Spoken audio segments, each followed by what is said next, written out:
Let's get right into it.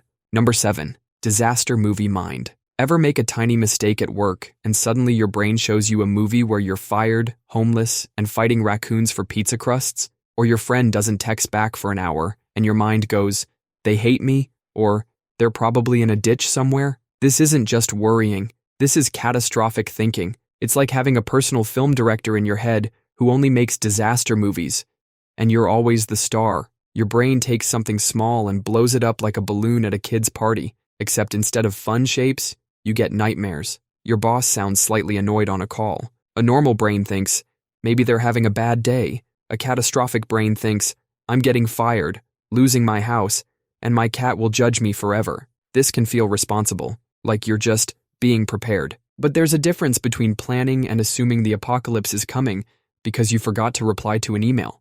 People with this pattern don't just imagine messing up a presentation. They see themselves freezing on stage, everyone laughing, getting fired, becoming unemployable, and ending up as that person who yells at pigeons in the park, all from one PowerPoint.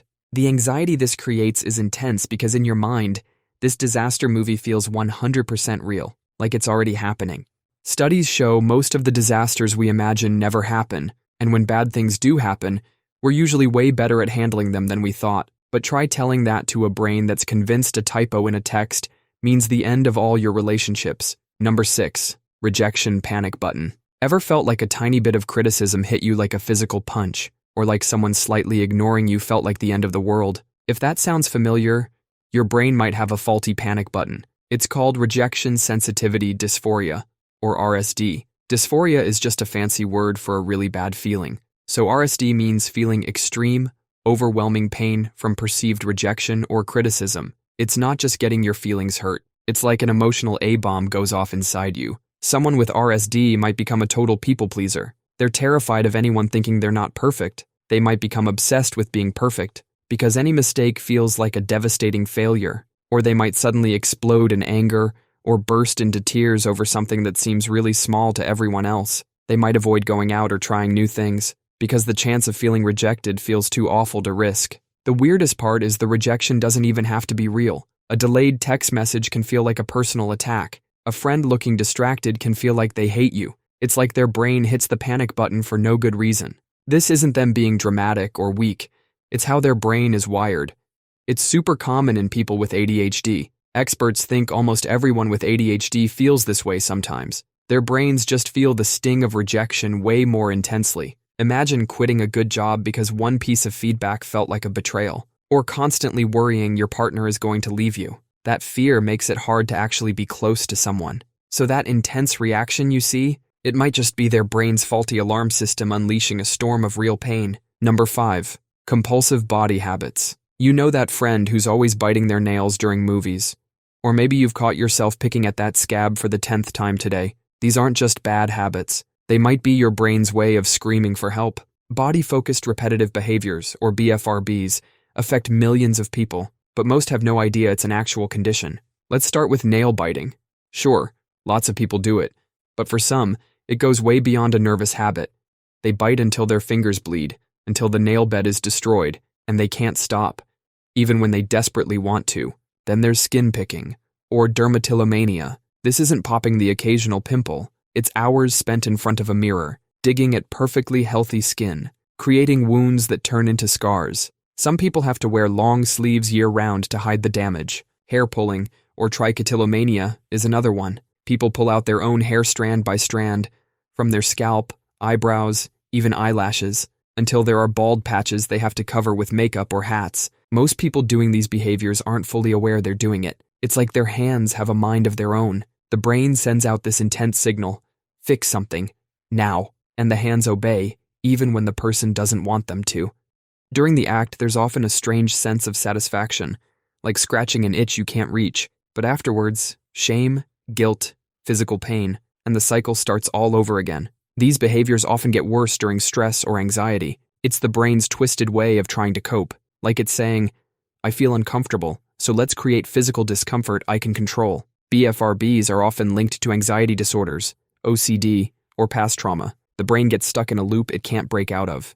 Your brain is just trying to cope in the only way it knows how. The good news is there's help available. But first, You have to recognize it's more than just a bad habit. It's a sign that something deeper needs attention. Number 4. Trapped by rituals. Some people have to touch the doorknob exactly 3 times before leaving, or maybe they arrange their desk items in perfect symmetry every single morning. We all have little quirks. But for some people, these aren't just preferences. They're urgent, screaming demands from their brain that feel impossible to ignore. This is the hidden world of OCD control rituals. This isn't about being neat or organized. It's about feeling like something catastrophic will happen if you don't perform specific actions. The ritual becomes the brain's desperate attempt to shut down that terror. It's like having an invisible electric fence around you. Cross it or break the rules, and your internal alarm system goes haywire.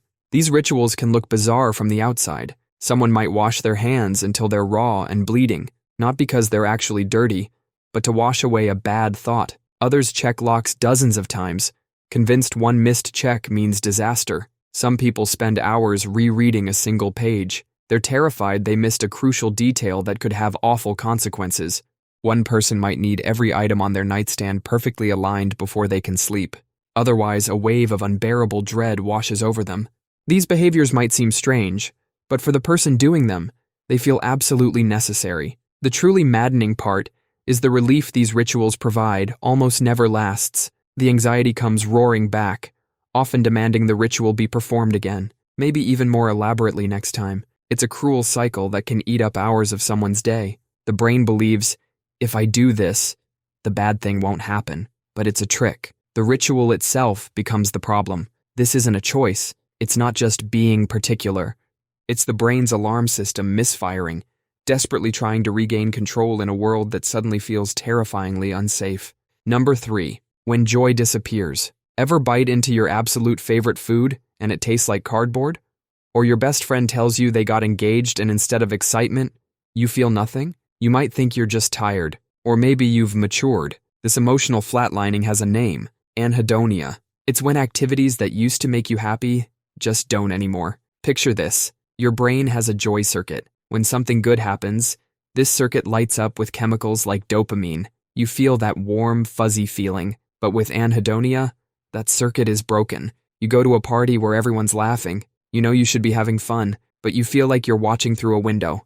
There are 2 types. Social anhedonia is when hanging out with people feels empty. Your friends invite you out and it feels like a chore. Physical anhedonia is when physical sensations lose their spark. Anhedonia isn't its own illness. It's a core symptom of several mental health conditions, especially major depressive disorder. It can also show up in anxiety disorders and after long periods of stress. So if life's pleasures have packed their bags and left, it's not you being difficult.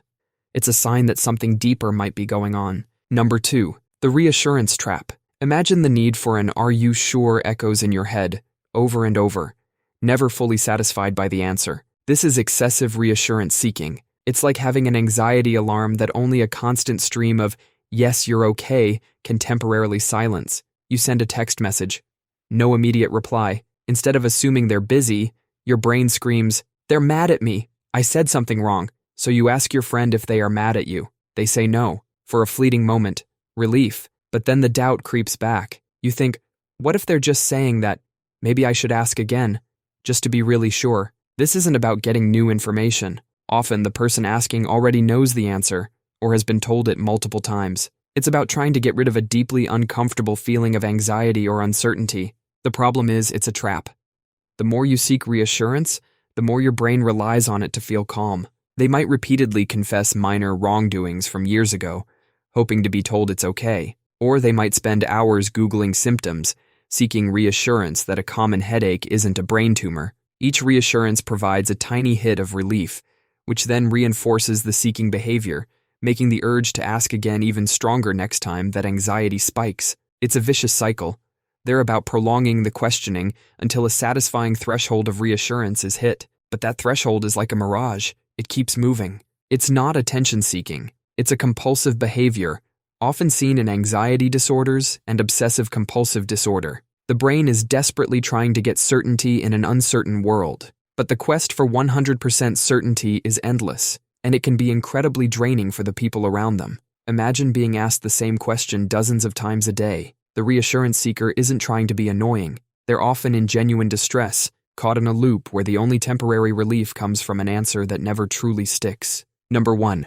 Frozen by choices. Ever spent 45 minutes scrolling through Netflix without watching anything? Or stood in the cereal aisle so long that security started giving you weird looks? This isn't just being indecisive. This is decision paralysis.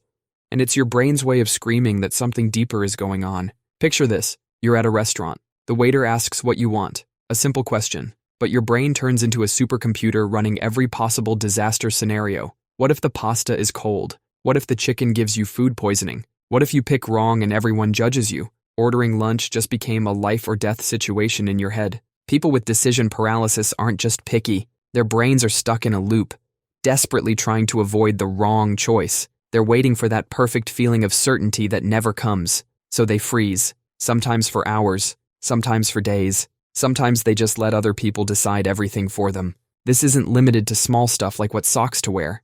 It bleeds into everything. Career moves get postponed indefinitely. Relationships stay in limbo. People stay in apartments they hate because looking for a new place means making choices. The brain's fear response gets so messed up that picking a sandwich becomes as stressful as defusing a bomb. Nearly 20% of adults deal with anxiety disorders that can cause this. That's 1 in 5 people whose brains turn everyday choices into mental torture chambers. The what-if game never stops. Your mind becomes your own worst enemy, trapping you in endless loops of possibilities. So if you find yourself paralyzed by choices that other people make without thinking, it might not be a personality quirk. It might be your brain sounding a clear alarm.